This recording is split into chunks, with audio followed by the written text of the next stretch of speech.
Welcome to Hyperscale. My name is Brett Green. When we get a chance, my wife and I love to travel. Although perhaps I should rephrase that. I love to travel, my wife loves to actually arrive at a destination. She also wants to take the most direct route by preferably the biggest highway, or a large aeroplane would be good too. On the other hand, I quite like to get off the beaten track, to make little discoveries along the way. I actually like getting lost occasionally because you learn things that you're not really expecting. Building a model can be a bit like that too. You've got your main highways, I guess they're your mainstream kits. You have a destination, you know you're going to arrive there, it's going to be the most straightforward route, you won't have any trouble, it'll be fast, and it will be relatively easy. On the other hand, there are some subjects that just aren't covered by mainstream kits, and this is where limited run kits really come into their own.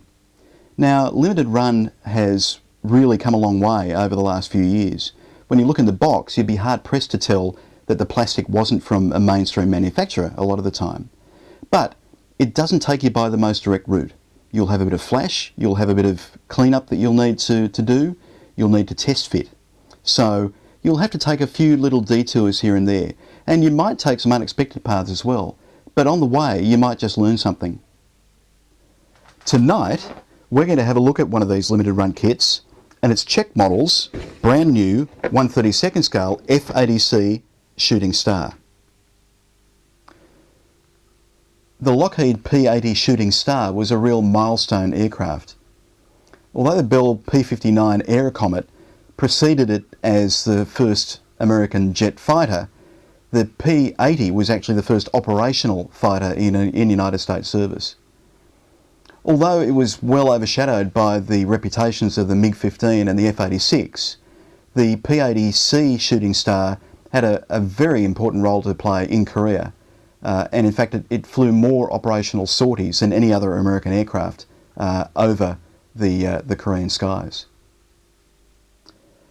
Underneath the fairly striking action box art by Don Greer, the box is really chock-a-block full with contents. Quite a decent sized box, and it certainly doesn't mislead you. The fuselage and wings really fill up the inside.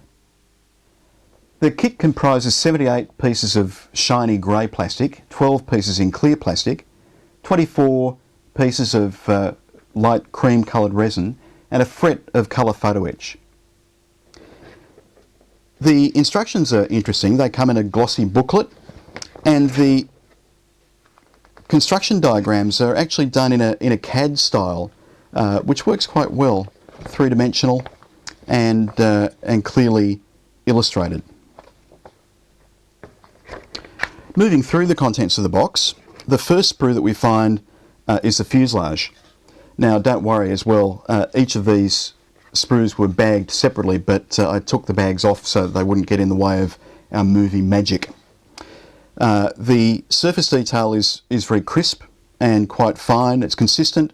We have selected rows of rivets and fasteners where it's appropriate, and some recessed vents as well as some raised panels around the tail. There are, as you would expect, no locating pins on this limited run kit, and there's a tiny bit of ragged flash. The sprue connector points are not too bad, they're relatively thin considering this is a fairly substantial model, and the machine gun ports are recessed, but they're not drilled out, so you might like to do that particularly in this scale, for the fuselage. Moving on to the wings, once again, crisp, consistent detail. The trailing edges of the wings are quite thin.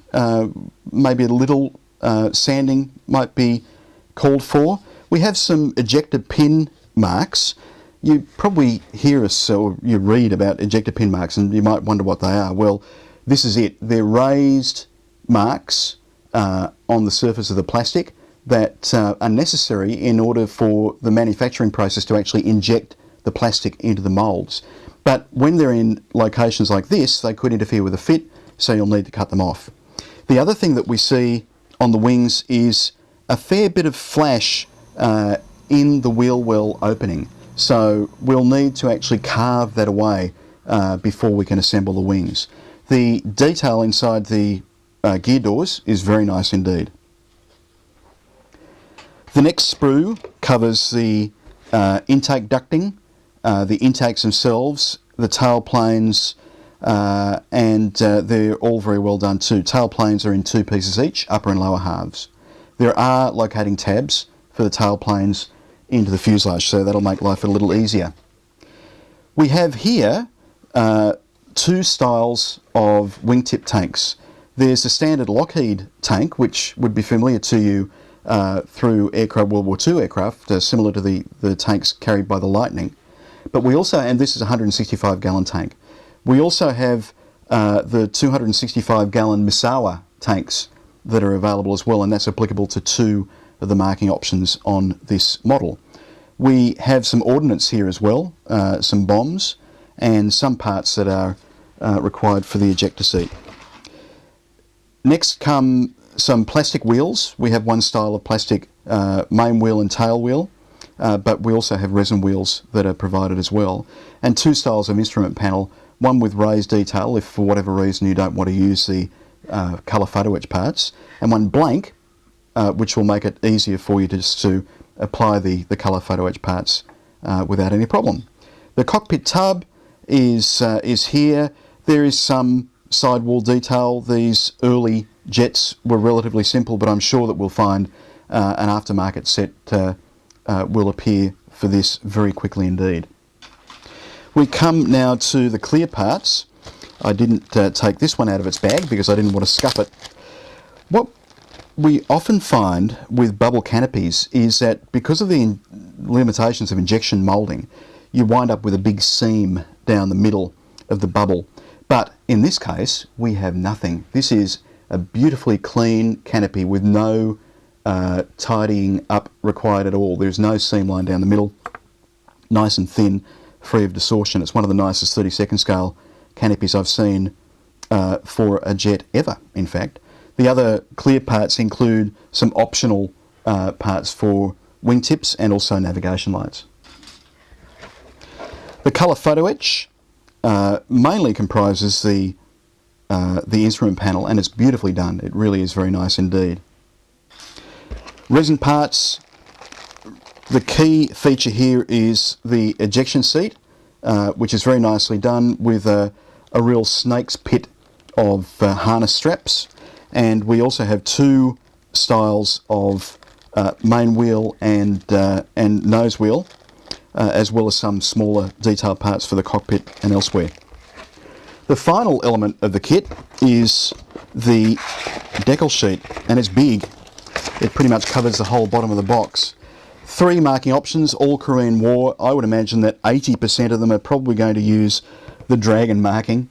The decals are beautifully printed by Cartograph. They're glossy, in register, nice rich colours. Just a beautiful, beautiful looking decal sheet. Plenty of stencils available too. It's been a long time since we've had a kit in the P-80 T-33 family in any scale, and this is the first time that we've ever had a 1/32nd scale P-80 as an injection moulded kit. Czech Models has delivered a very well detailed kit with some nice options, including the alternate wheels, drop tanks, ordnance, fantastic markings, and lovely surface features on the surface of the plastic. If you enjoy the road less travelled, if you like to learn something from your construction, then you'll very likely enjoy building this limited run kit. It should look impressive too with the size and with the colourful markings. We'll look forward to seeing your built P-80Cs on hyperscale soon. Bye for now.